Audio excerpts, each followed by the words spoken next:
Okay, so let's share my screen. So long story short, a gift is something which where the giver expects a certain price range. It's actually preferred if the price is kind of intransparent, so the person who gets it doesn't really know what the costs are, and if the gift is thoughtful, so it is gifted with a purpose to a certain person, the value of it increases, and I will show you an example right away. So here's one example from the platform Monsterzeug, who is a platform where you just can buy gifts, right? And we worked with them and got some very interesting results. And this is a gift. It is a Galaxy projector for your living room or your bedroom, right? So the price was at 475 for 47 euro. And let me show you what you can learn if you do pricing research. And for that, let me go to here our app where we measured that. Yeah, we did this Christmas gifts. And let's look at the results, the Galaxy projector. And let me explain you a bit what you see here. So this is the view for this retailer. In the orange line is the demand, and the green line is a profit. And this picture is very unusual because typically if the price gets higher, the demand is lower, right? So people want to buy cheaper stuff. Yeah, so that's why typically this is a falling mountain, but not for this gift. Yeah, it is actually optimal because people who are searching for these kind of devices, they don't want to pay a lot below 50 bucks because they are searching in the range of 40 to 70 bucks, right? And so the optimal, the best price here is 57, which is interesting. So the profit line is derived by setting up the cost to make or to buy this projector. You have the tax included in this price in Europe. You don't have a retail margin because this is a retailer itself. So that's interesting. That's very unusual. Let me give you a second example. This is a pack of beer bottles, but a special one. It's called the 18 Bundesliga beers. So each beer represents a Bundesliga team. It's from the town where, for example, Kölsch is from Cologne, Berlin Pilsner is from Hertha BSC, Tannzäpfle is for Freiburg, and so forth. So this is a thoughtful gift for someone who loves beer and loves German soccer, right? And the price was at 93 euro. Let's take a look what we found. Wait a minute. So here you have a typical decrease of demand because, you know, beer, you love beer for any price. A typical, it drops, demand drops with price, but it's really doesn't drop a lot until it gets over 50 bucks. And if you consider the costs to buy that, a beer of bottle, I don't know, and then logistic costs then you may are at this cost to make this package. So basically, the optimal price here is right below $50. And that's really special with gifting, because you have a certain price range where people are looking for that, and it's really unclear beforehand where your optimum will lie. And with these tools, you can find it out. So you may think yourself, okay, that's interesting. So how can I find out? So, and that's where you need research, right? Pricing research. So that's why I would like to guide you a little bit through the next 15 minutes, through what pricing research looks like today. We'll show you a scientific study about the comparison of different pricing research methods. And then we go into, again, this Supra pricing tool, which you've just seen, and how you can set up your own pricing research within 5 minutes. So then we conclude, and then we will be ready for Christmas in just 15 minutes. So pricing research today. First off, when do we need pricing research?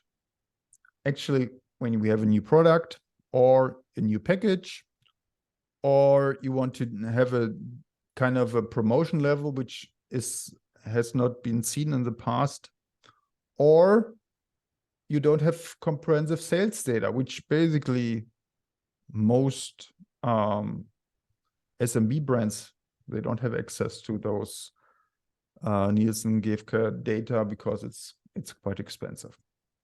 So in all those reasons, and certainly more, companies, B2C as well as B2B, need pricing research. So what does pricing research looks today? And there are basically three things where people are complaining of. First off, it's pricing research methods are expert-owned. So typically, if you want to run a conjoint study, you are reaching out for an expert, because it's not that easy to make that right. And even within a market research company, you have one or two experts who does it. All others refer to them. So it's expert owned, which also comes with which is positive, but also negative, because it takes time. You need to reach out to someone else. It takes weeks. It is expensive, so you need to pay the expert, right, or the agency or whatever. And many practitioners as well as experts say that they have doubts in the validity, and I will show you right away a study which actually proved that. So the situation is not satisfying today. So exactly this is why we developed a tool like Supra Price Optimizer. And how can you improve the actual pricing research methods? The way we took was to rethink why and how people buy. And the truth is, people buy with system one, intuitive and instinctively. So 95%, even in B2B, is based on an attitude people already have before coming into a buying decision. So decisions are unconscious, fast, associative, and so forth. So this means we need to use a method which measures the implicit. What are the methods for measuring implicit today? It's EEG, fMRG, which is magnetic resonance, and IAT, which is the implicit association test. The first two are need devices to put on a certain person. So it's an in-lab measurement. That's why it takes time and is costly. But with implicit association test, you can do online surveys. It's a method from neuroscience, which uses basically and analyzes the reaction time to a certain choice task. And because researchers found that existing associations can be answered and can be given within a second or so. But when people need 2 or 3 seconds, the result is always a result of thinking, not knowing. Right? So, but we want to understand what they know and what their instinct is, not what they come up in the situation of surveying. So that's why the method implicit price intelligence is using the implicit association test. And we use artificial intelligence to calibrate those results because they are still biased. And as a result, we get results that are better, faster, and easier, and typically also has 90% fewer costs than conjoined, as an example of a method which is widely used. Cool. So quick run through the study that Professor Lippold conducted, and he basically took it to the test. He compared conjoined price sensitivity meter from Van Westendorp, Garber-Granger, and the implicit pricing intelligence method I just explained. And he compared that by testing 13 different products on all those 4 methods and 100 respondents each. So overall, over 5,000 people had been interviewed. And I just show you a few key learnings. So the whole report can be downloaded. So just let us know. The learning one was that the price sensitivity meter, which is basically an open-ended question on what's expensive, what's okay, what's too cheap, and so forth. This method is great to see the price range which is possible, but actually it has no validity on price optimization regarding profits. Because depending on the rule you use to interpret the data, you arrive at very, very different price points. The second example is with conjoined. Conjoined was used here in the simplest way, that you have the brand, the price, but no further features, because this is a way you want to analyze if you have this beer package or a projector, right? So you just want to know the best price for that. And it turned out that conjoined didn't deliver useful results. You see on the left, the demand actually, it should go basically it should increase depending on the price, but actually it did zigzag. So conjoined may be perfect for optimizing the product when you have lots of features, but with pricing, it doesn't deliver in this study value. Learning 3 was that Garber-Granger is a good quick and dirty method, but it systematically underestimates the willingness to pay. So you see here the price demand function of the implicit price intelligence, and the gray line is the Garber-Granger price demand function. So it underestimates the willingness to pay, and the result is are different optimal prices. Last learning here was that you see on the arrows here where this is, for instance, I don't know, this is a coffee machine, right?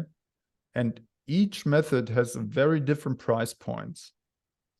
So, because oftentimes pricing consultants go and use different methods because they say, hey, okay, I don't trust anyone, so I want to triangulate. But actually, if you arrive at those different price points, it's really hard still to triangulate, because you cannot simply mean the optimum out, because the mean here, the most valid method, which we will see in a minute, is the blue one, and it's far away from the mean. So in contrast, the study concludes that each of those methods have great value, but in different fields. Conjoint is great for product optimization. Van Westendorp is great for finding the price range. Garber-Granger is great as a quick and dirty assessment.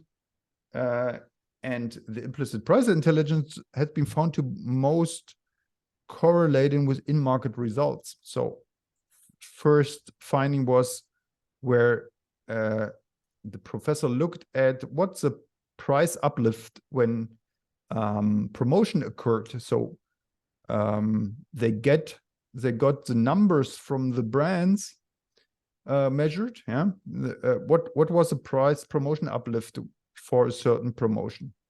And in this example, they decreased the price by, I don't know, 30%, and it got a 40% uplift. And the best predictive method was, and it was done at 5 different products, and 4 or 5 times implicit price intelligence was the winner.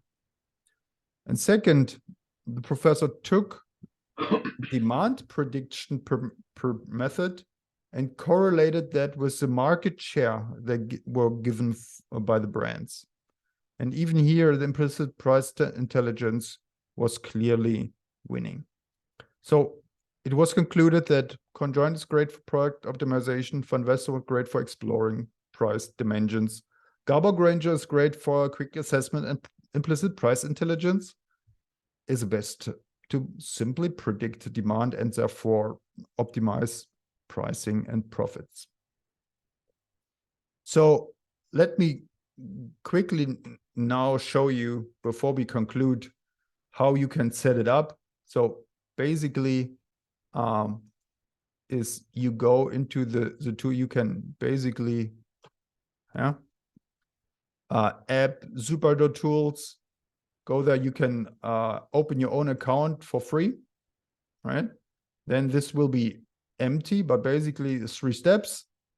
First step, create a study. Yeah, for instance, here, Christmas gifts, you created your category, a name, the country you want to survey in, and that's basically how the screener will look like. And then you have set it up.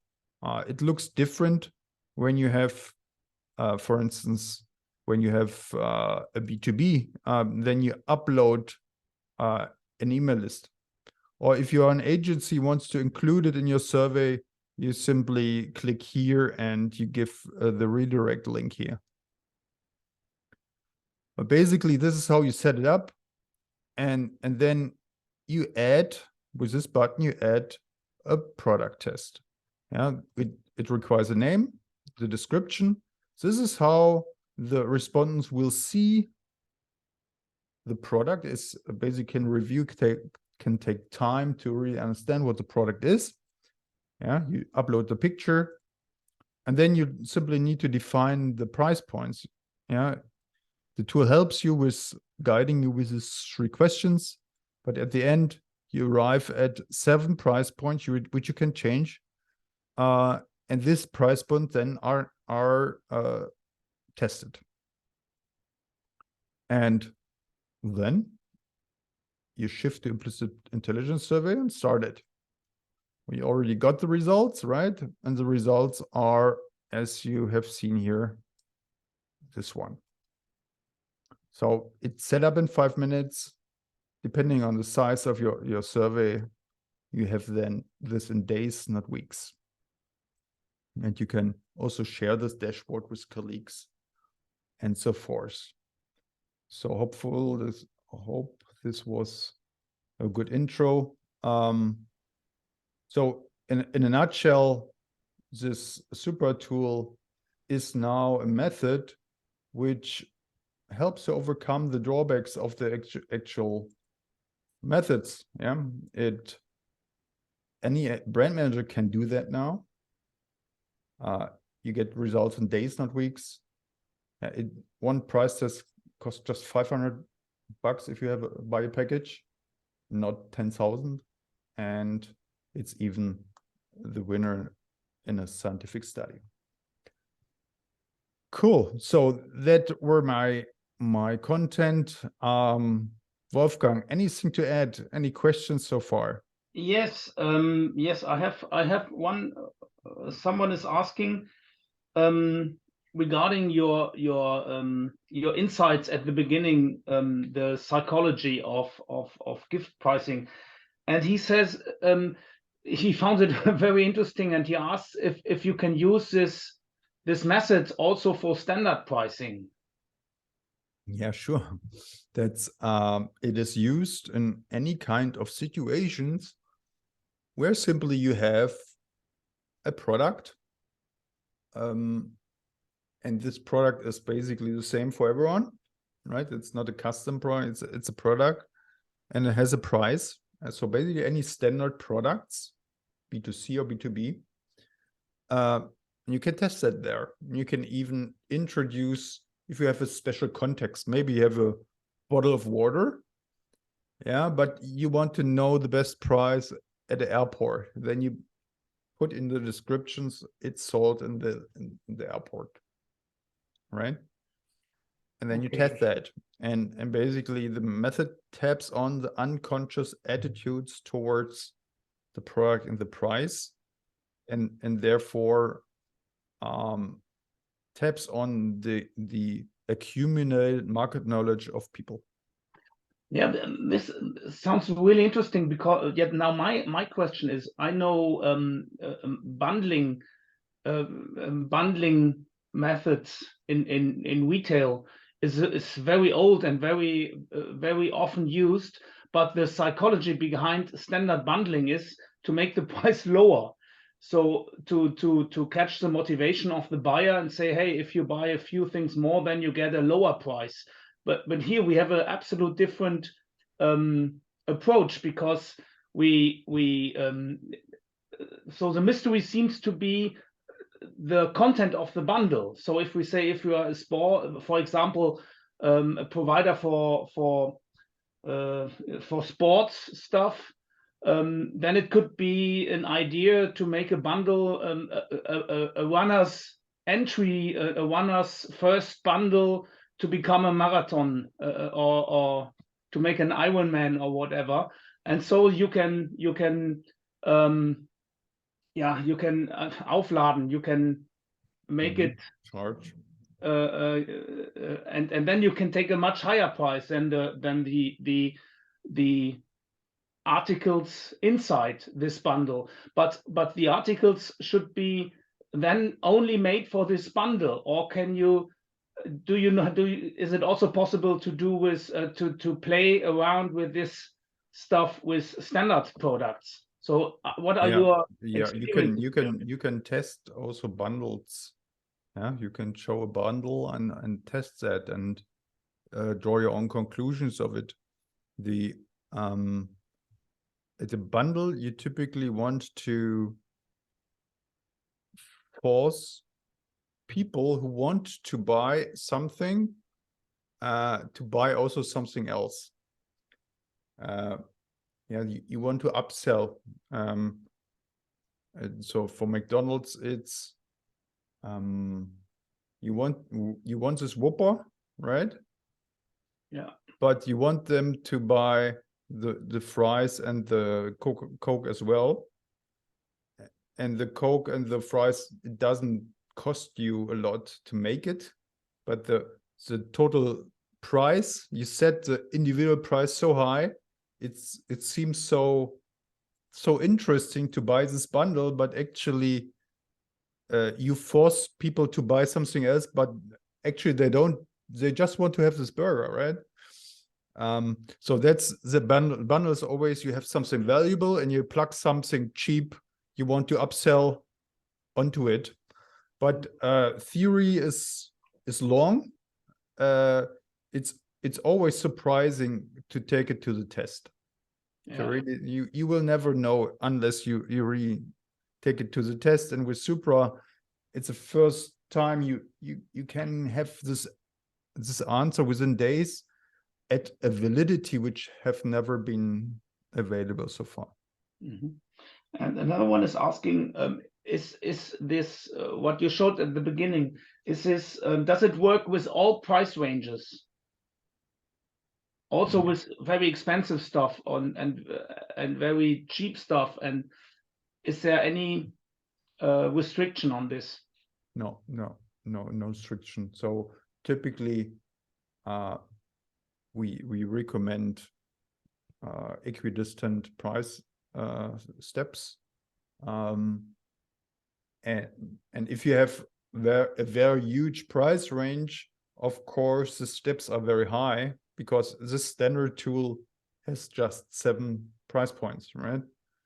In principle, it would be possible to do more, but again, this is a tool which its beauty and its cost efficiency is due to standardization. Okay, so it's also possible for real estate. Real estate is not a standard product. Yeah, a house is just one. Yeah. You can buy it just one time. The service around real estate, eventually the fee the broker takes, that's a standard product, right? But the house itself, it's a one lot size one product. Yeah. Yeah. Yeah. These were the questions here. Wonderful. So I think we all are longing for Christmas, longing for less work. And I hope this was inspiring, and hope this also is a tool which can give you less work, because it tells you where your profit lies. Thanks so much for joining, and see you in 2023. Bye-bye. Thank you. Bye-bye, Frank.